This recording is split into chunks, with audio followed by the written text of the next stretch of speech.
bit about your upcoming entrepreneurship series. I understand you're doing entrepreneurship series. Can you talk to us about the entrepreneurship series? Yes. One of the things we thought about is that we were doing everything for professional development, our youth.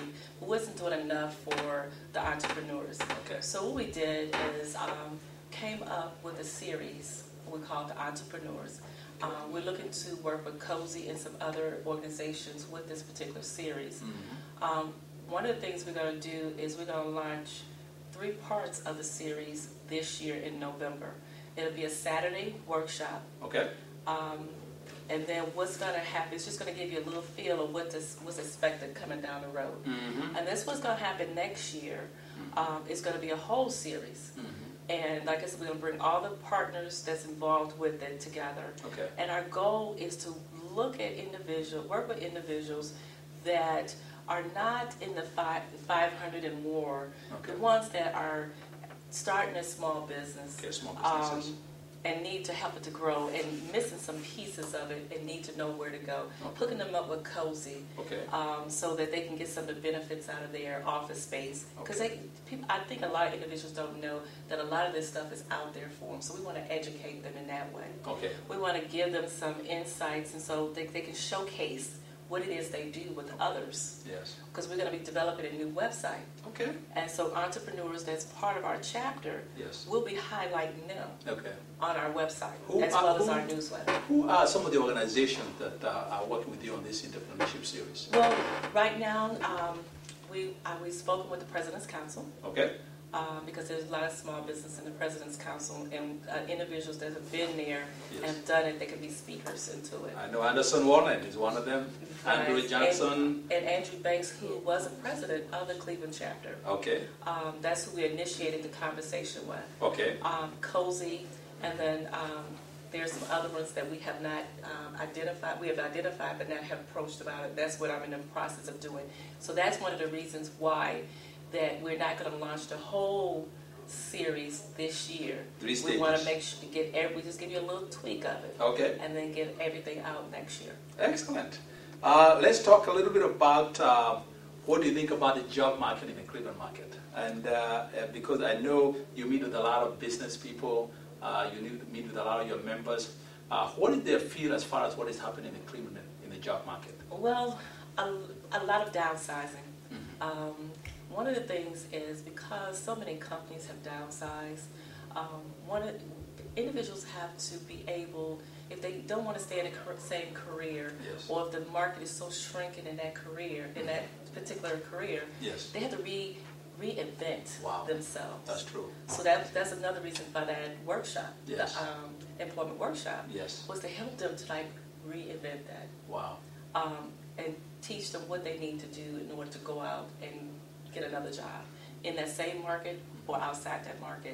Okay. One of the things we did with the mock interviews Okay. is individuals that were looking for jobs in whatever the area of their specialty, Mm-hmm. we had corporate partners in that specialty. Okay. So when they did that mock interview, Yes. they was doing a mock interview with someone Wow. in that specialty. Okay. So that let them know that they were doing something right, what they need to change. So the market, there's jobs out there, but it's taking a little, to get around. Yes. But one of the good things is that our corporate partners, when they have opportunities, Yes. they come to us. Okay. We have what we called a Thursday employment, Okay. and what we do is every Thursday morning, Mm-hmm. the jobs that come in from our corporate partners, Mhm. we send them out via email. Wow. That's So great. to our members, Yes. and anyone that's on our database will get this Excellent. information. And you also will see jobs just not in the Cleveland market. Yes. You'll see them Pittsburgh, Yes. Columbus, Yes. DC, Okay. because all the presidents, we share Exactly. our openings. And I also know you have done the job fair. The job fair I attended about 3 years ago. Mhm. You had the only requirement was bring your resume and you could get in. Talk to us a little bit about this job fair. How effective has it been? It's been very effective. One of the things is that we try to track with our corporate partners on how many hires. Okay. We know that we at least get 10 to 14 hires out of it. Okay. But one of the things that we do is it does no cost to come to this career fair. Yes. Only thing you have to be is have a resume and dress professional. Okay. All the resumes are put on a CD, Okay.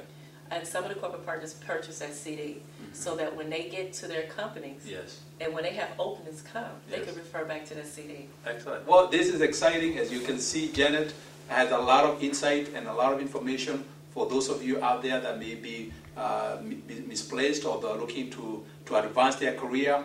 You may want to go and check their website for this job posting. Again, give us your website. Well, then we're going to take a break, and when we come back, we'll talk to Janet again about some of the secret of your success. But in the meantime, before we take a break, can you give us your website again? ClevelandBlackMBAS.org.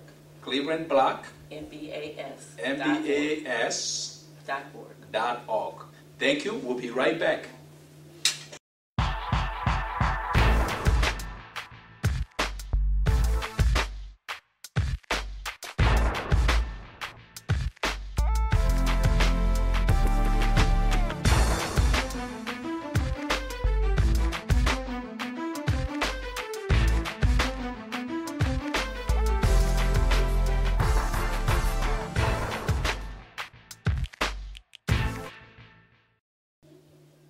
Thank you. We are back again. Our guest tonight is Janet Hines Gordon from the National Black MBA Cleveland chapter.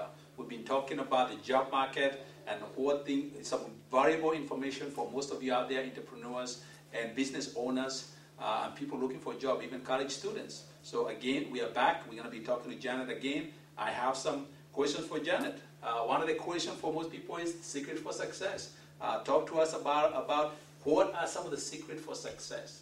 I know my mother told me education is number one. Talk to us about 3 or 4 things you think are the key to every success, especially for young people.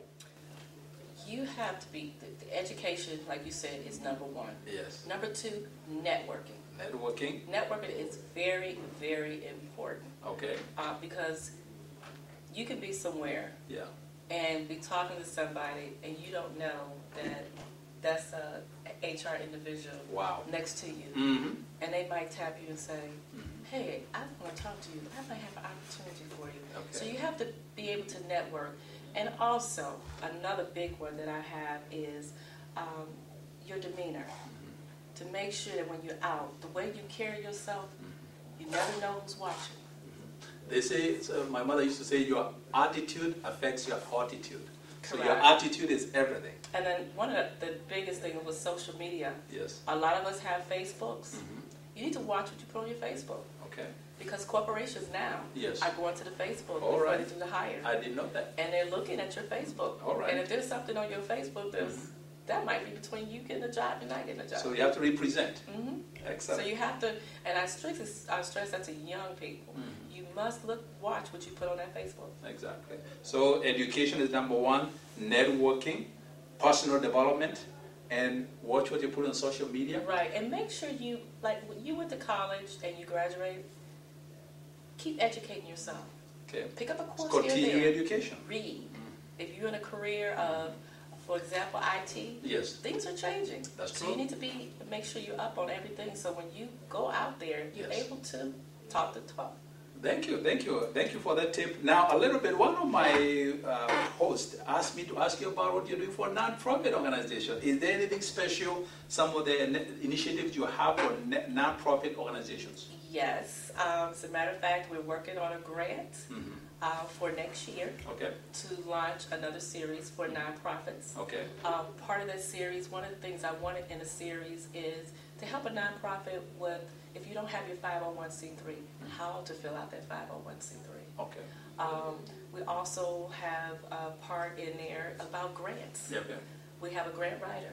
We want to get her involved in that. Okay. Showing nonprofits how to go about getting a grant. That's good. We have a young lady that we work with that works for the state. Yes. She did our grant writing series. Wow. She tells you exactly what to look at on the RFP, what they look for, what they strike out, what can get you that, and what not get you. Excellent. So we are working on a series for nonprofits. That's very good. I'm glad to hear that. Now, this is another interesting question, is what is one of the things that people don't know about, nor is the National and Black MBA, that some of the things you do that people may not know? These are like the secrets of the National Black MBA. Can you give us some tips of some of the things that we need to know more? One of the biggest secrets that we've been trying not to keep a secret Yes.